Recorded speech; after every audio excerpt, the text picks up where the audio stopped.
All right, what's good with my dope people out there, man? I'm gonna hit y'all up with a great, crazy story I heard. Because you notice on my channel, I've been hitting y'all up with some stories about Shannon Sharpe and Skip Bayless. So like and subscribe and definitely holla at me on the channel and leave a comment. I just want to hit y'all up and welcome back to the channel too.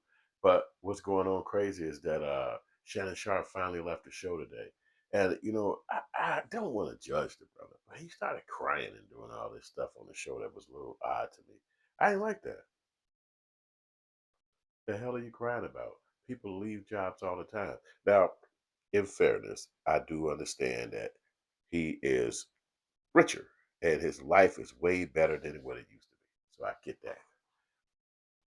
But crying, my nigga? What the fuck? I guess you could say rising to that level was something he probably never saw himself accomplishing. So leaving it was really horrible for him. And he named everybody on the show. He thanked everybody who had something to do with his progression. But it still was just really funny to see him say all that. But I'm glad for him because at least he get to get away from old boy who actually became a hater. He was with that guy for years and they rocked together and they did things, in unison and worked together. And they had, I guess, a chemistry, if you will. But it all hit the crash. It crashed and burned because sometimes men can't be in the same realm with each other, and it's okay. Sometimes men being in the same realm can just only beget them becoming angry and enemies. I mean, it could be jealousy. It could be, all kind of stuff that stop guys from really connecting with each other and friendships grow and the people grow involved. And I think that's what happened with those two guys. Skip is in his 70s, and old boy Shannon is not even 60. So he is way younger than him. So it's just a gap that they won't be able to connect to. And a lot of stuff, I mean, because Skip never played sports, but he's around people who's in the Hall of Fame. So any kind of sense of disrespect is gonna always come back to that. Like, well, what the fuck can you do? What have you done?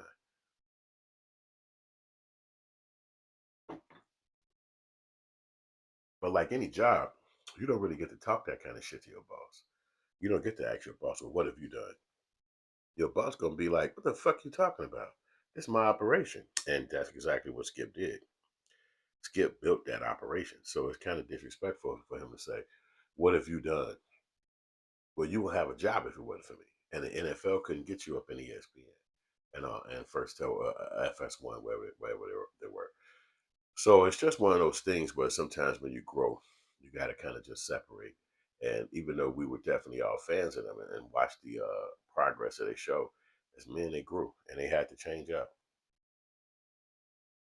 So that could be a lesson to all of us, man. Sometimes when things get old or stale or boring or just the respect kind of dwindle, it's time to kind of just get away from that situation so you can both grow and continue to grow. They had an interview with Stephen A. Smith, who was the white dude, Skip Bayless' co-worker for years prior to that. He was on Cameron and Mace got a show together. So Stephen A. Smith popped out on there and he talked about his time with Skip and all that shit. They even had a beef once. Was after the show where he said that Skip snapped on him and did an hour show. Cameron asked the question, and he said that Skip did an hour talk about Stephen A. Smith because he thought he heard Stephen A. diss him, but he didn't diss him. He just said that they moved in their separate ways, but it was him who helped Stephen A. get to where he was. So that was kind of crazy to see him bug out like that with somebody who he had such a history with. So, but we got homies like that that'll crash out, and at the end of the day, that's not their homie. Technically, he was their boss. He just was cool with them, and that is the reason why at your job, your boss is not cool with you. He go to work, you go home, he go home, or she go home. They don't really hang out with you. And if it is, it's like this event, like Christmas party or playing soccer or some shit on the weekend. It ain't like y'all hang out all the time. And if you do, that's a unique relationship. It's not consistent. It's not everybody do that. in that world, Hollywood, they taking photo shoots together. It's a little bit more glamorous than a normal job. Even though they work at an office, they work in an office, they got cubicles and shit just like a regular person. But they get on TV too. So it was a journey for old boy. And he learned a lot, you know what I'm saying? He was happy, he thanked everybody. He had met a lot of people throughout the time of being at that job, and he met a lot of people he was fucking with and that fucked with him. So I shot him out, you know what I'm saying? I thought it was a little weird for him to be crying and shit like that, big old grown ass black man crying over a job, but hey, it made his life better. He's probably more richer. He's probably a better person since he, got up there and was able to debate and become a little bit more astute in his conversations, being able to articulate himself better. He's a real loud dude. He speaks kind of boisterous and shit. So, a lot of times it's black people that can scare people. Just like me right now. I'm talking a little bit demure. My real voice is like up here. And this is how I normally talk. But if I'm in a room, people are gonna be scared. And I'm gonna tell you, I'm in the room by myself. It's literally nobody here. But if I talk like this constantly, most time when people hear me talk, they're gonna get afraid. And I'm not even doing shit. I'm literally standing still, just talking. But as black people, we know how to just kind of mellow out our tone. And that's why I kind of talk like this. Yeah, so anyway, the show and Shannon Sharpe has been a great person to kind of watch on TV.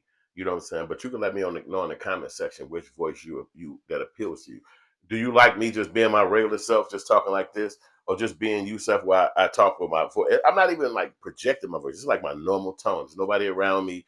I'm not thinking like, oh shit, watch that lady in that store. Oh, don't be too loud because these people might get nervous. You standing right here. Just how I talk. So, but right now I'm just talking calmly and low tone, just to express myself right now. Not trying to not I'm not even trying to put on the show and I talk like this normally, but I'm just talking in this little camera normal like this. But my tone just kind of eases up and it goes to this level. You know what I'm saying? Plus you see me smoking a little weed, calm me down. You know what I'm saying like that. But anyway, you can let me know in the comment section which voice you like. But when you see Shannon is up there all the time, especially when it's a conversation that he's kind of passionate about. He get up there, and then the other old guy, he's 72 years old, so his yelling days is over. He's like he gets up there if he try to, but he don't stay at a high pitched level or at a loud voice level. So, but Shannon Sharpe at home or Shannon Sharpe in the streets, he probably just like that, loud as a fucking kick it like he want to kick it. But TV, they accepted him on that show. They accepted him as who he was, and he could be himself on that show. And he made a lot of money, and he made a big ass impact. So, you know what I'm saying? That being said, I want to thank y'all for watching the show, coming to holler at me. I've been talking about Shannon Sharpe and Skip Bayless's little incident for a while because I didn't like how it all played out, but I do appreciate the fact that he spoke about it. They spoke about it as men, and now they went on with their separate life. So you let me know in the comment section what you think. This your boy Hood signing off right now. Hood Films. You can see the shirt. We're in the studio. Holla.